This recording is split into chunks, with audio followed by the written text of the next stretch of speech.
Hi everyone, welcome to my channel Pocket Pediatrics. I am Dr. Sumitra and today I'll discuss very short topic, differential diagnosis of generalized lymphadenopathy. Usually when kids present with a generalized lymphadenopathy, they have fever associated with a generalized lymphadenopathy. So today I'll discuss the causes of generalized lymphadenopathy. They will help you in the making diagnosis of generalized lymphadenopathy, and also kids who present with the fever with generalized lymphadenopathy. So let's start. I have divided the causes of generalized lymphadenopathy into infectious causes and non-infectious causes. So let's start with the infectious causes. So in infectious causes, first are bacterial infections, which are tuberculosis, group streptococcal, leptospiro, brucellosis and tularemia. So out of these bacterial causes, group streptococcal, leptospira, brucellosis and tularemia usually present with a short history with the fever with generalized lymphadenopathy, while tuberculosis can present with a prolonged history of generalized lymphadenopathy, especially cervical and axillary lymphadenopathy, with the fever and other symptoms like loss of appetite, weight loss and other prolonged cough. Okay, now coming to spirochetal infection. In spirochetal infection, generalized lymphadenopathy caused by syphilis and Lyme's disease.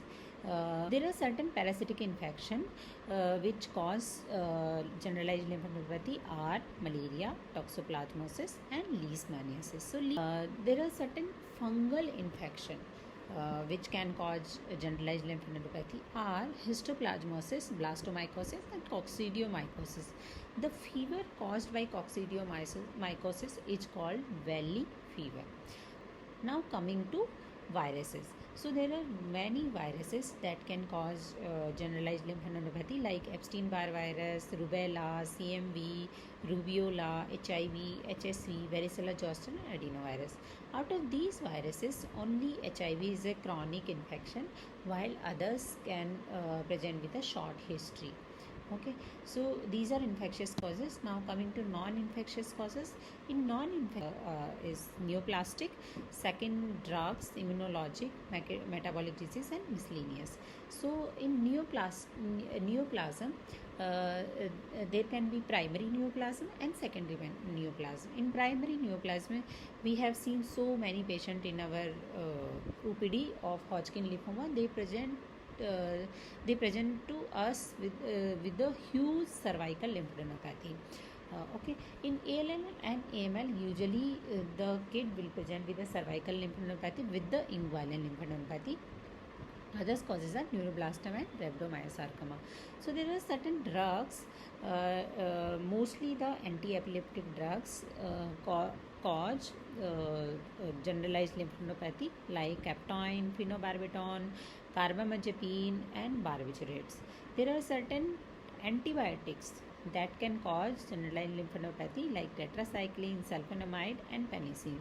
Other drugs cause generalized lymphadenopathy are aspirin, isoniazid and allopurinol.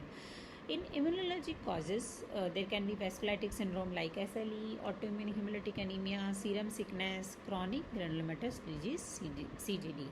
In metabolic causes, Gaucher's disease and Niemann-Pick disease cause generalized lymphadenopathy. Causes like sarcoidosis, HLH, LCH, hyperthyroidism and papular acrodermatitis. So these are the causes of generalized lymphadenopathy. In next class, I'll discuss how to approach a kid who presented to us with the fever with the generalized lymphadenopathy. Till then, bye, take care.